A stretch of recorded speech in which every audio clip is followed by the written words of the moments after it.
Minha esposa ou meu cônjuge faleceu. Não temos nenhum filho. E agora? Como que fica a herança?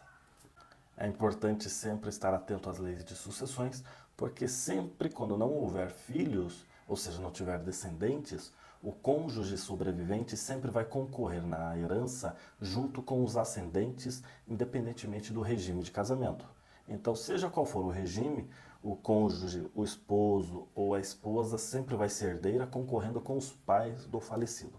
É que pela lei de sucessões existem os herdeiros chamados legítimos, que são os herdeiros obrigatórios considerados na lei, e o Código Civil elenca na seguinte ordem.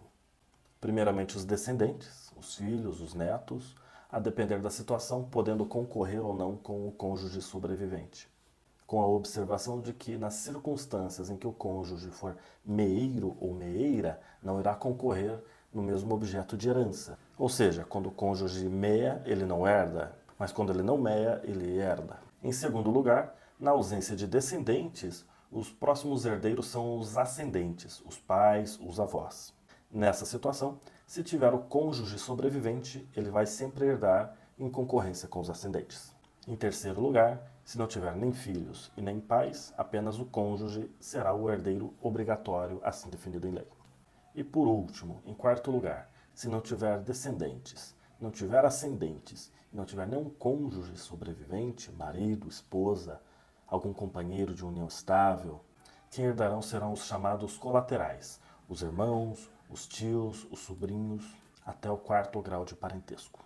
Portanto, na situação em que houver o falecimento do cônjuge companheiro e não havendo filhos, apenas os pais dele e o cônjuge sobrevivente, eles serão os únicos que irão concorrer na herança para divisão igualitária.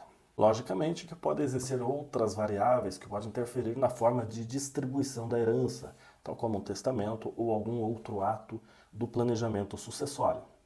Mas, na pior das hipóteses, em não havendo nenhum herdeiro, e acredite, isso é possível de acontecer, acontece, declara-se a herança vacante e os bens são passados para o poder público. Por isso é importante sempre procurar um advogado especializado de sua confiança para organizar a questão patrimonial e sucessória, para, se possível, já deixar organizada a divisão da herança.